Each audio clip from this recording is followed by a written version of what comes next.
black man was pulled over by police without cause simply because he was driving a luxury car. They demanded to see his identification. Even after he showed his registration proving the car was his, the officers weren't satisfied and ordered him to exit the vehicle for inspection. The man knew this was typical treatment for black people in the eyes of white officers. He instructed his daughter to stay in the car while he got out to cooperate with the search. The police suspected the money for his car came from illegal activities and began investigating his background. Just as the man started to explain, an officer suddenly grabbed him and slammed him against the hood of the car. Seeing this, his daughter immediately grabbed her phone and started recording, rushing out of the car despite her father's protests. Her father urgently tried to get her back into the car, but an officer approached and attempted to snatch away her phone. The commotion woke up the son sleeping in the back seat. Perceiving a threat, one officer drew his weapon. The black father rushed to intervene, causing a second, heavier officer to pull his gun as well. As the situation spiraled toward disaster, the man shouted desperately, "There's just a 7-year-old child in the car, please calm down. My wife is also a police officer, a high-ranking one with a much higher position than yours." Only then did the officers realize they had messed with the wrong person. They checked the vehicle and confirmed a child was indeed in the back seat. After verifying that Athena was the man's wife, they understood they may have offended someone with authority.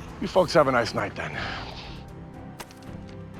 When Athena learned what had happened after her family returned home, she was furious and vowed to make the officers who terrified her children pay. The next day, her supervisor informed her that the department would fine the officer and impose disciplinary action, considering the matter resolved since no one was physically injured. Athena refused to accept this decision. Her investigation revealed that the officer had been reported multiple times in the past 6 months for excessive force and civil rights violations, particularly against black people, but each complaint had been ignored. She understood she couldn't let this one slide and decided to take matters into her own hands. Soon after, Athena pulled over the officer's car. When he saw her badge, he immediately fell silent. She demanded he exit his vehicle and present his license. Despite his obvious displeasure, Athena insisted he turn off the engine and step out. As the angry officer complied and tried to argue, Athena quickly detected alcohol on his breath and immediately demanded a sobriety test. The officer finally realized Athena was there for revenge. Frightened, he began apologizing repeatedly, claiming he didn't know the black man in the car was her family member. But what good were apologies now? Her children had already been traumatized, and what about the other black people he had treated unfairly? Coldly, Athena had him walk a few steps, then required him to stand on one leg to test his alcohol-impaired balance. The officer angrily realized his dignity had been severely humiliated. I can report you.